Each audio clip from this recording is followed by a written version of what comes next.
तो लूटना शुरू किया और लूट के सारे रिकॉर्ड तोड़ दिए। मैंने बताया ना, उसने अकेले कलकत्ता शहर से 900 पानी के जहाज भर के सोने चांदी हीरे जवाहरात लूटे। और जब लूट के लंदन ले गया तो लंदन की पार्लियामेंट में उससे बात की गई, जिरह की गई, बहस की गई कि तुम भारत से क्या लाए हो। कहने लगा सोने चांदी के जहाज भर के लाया हूं। कितने लाए हो? तो 900 जहाज लाया हूं। तो इंग्लैंड का प्रधानमंत्री हैरान हो गया, कहने लगा इतना? उसने कहा हाँ इतना। तो इंग्लैंड के प्रधानमंत्री ने पूछा ये कहां से लाए हो? पूरे भारत से। उसने कहा पूरे भारत से नहीं, भारत के एक शहर कलकत्ता से। पूरे भारत में तो पता नहीं कितना सोना चांदी है। तो फिर उससे पूछा गया ये कितना है, पैसे कितने हैं, माने कितना है पैसे में ये सारा सामान। तो उसने कहा 1000 मिलियन स्टर्लिंग पाउंड। ये उसने रकम बताई थी, इसको लिख लो आप, 1000 मिलियन स्टर्लिंग पाउंड। लूट का जो धन ले गया, सोना चांदी हीरे जवाहरात मुन्ना माणिक मोती, जो भर भर के 900 जहाज ले गया था, उसकी रकम उसने बताई 1000 मिलियन। मिलियन समझते हैं? 10 लाख।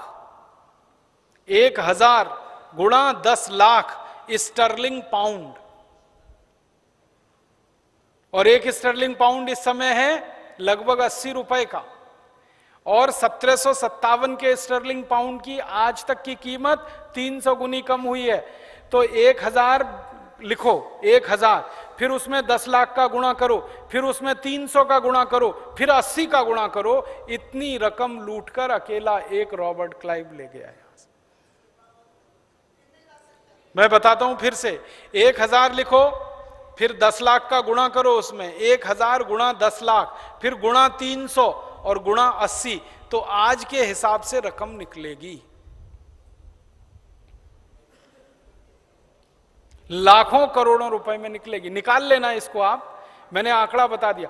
आप लोगों को यह समझाना जब आप गांव गांव जाओ कि विदेशी कंपनियों को भगाने के लिए हमने जो आंदोलन शुरू किया है, क्यों?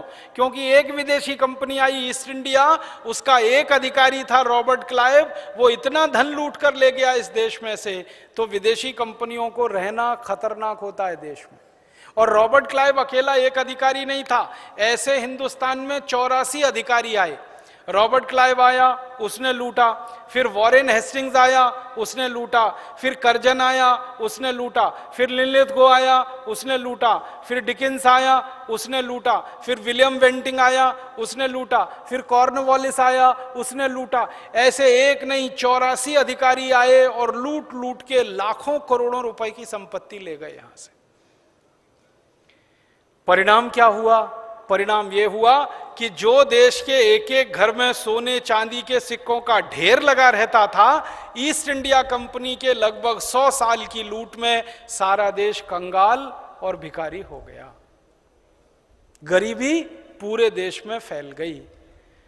हम हिंदुस्तान को भगवान ने गरीब नहीं बनाया, दुनिया के बहुत सारे देशों को भगवान ने गरीब पैदा किया है।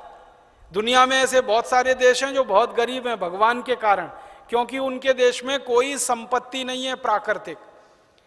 प्राकृतिक संपत्ति आप समझते हैं सोना चांदी कोयला हीरे जवाहरात, जिन देशों में बिल्कुल नहीं है वो भगवान के द्वारा गरीब पैदा किए गए। भारत में तो हजारों किस्म की संपत्ति है, हम गरीब